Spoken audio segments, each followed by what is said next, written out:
Venind dinspre centru, într-o zonă liniștită și departe de poluarea orașului, am gândit pentru dumneavoastră un mini-orășel la purtător. Aflat în strada cu același nume, complexul Lotusului Voluntar este oaza de bun gust și modernitate de care aveați nevoie în cea mai mare localitate satelit a capitalei. În imediata vecinătate se află metro și practicăr, iar hipermarketul Carrefour Colentina este la 5 minute de mers cu mașina. Amplasamentul apropiat șoselei Afumați face posibilă deplasarea în câteva minute atât spre Expo Market Dorali, cât și spre complexele Angro Niro, Europa și Dragonul Roșu.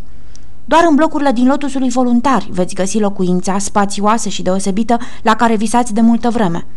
Prețurile și condițiile deosebite pe care vi le ofertăm sfidează orice concurență. Sunteți nehotărât? Veniți să ne cunoaștem. Numai la Fradim Imob veți putea primi răspunsurile pentru întrebările dumneavoastră.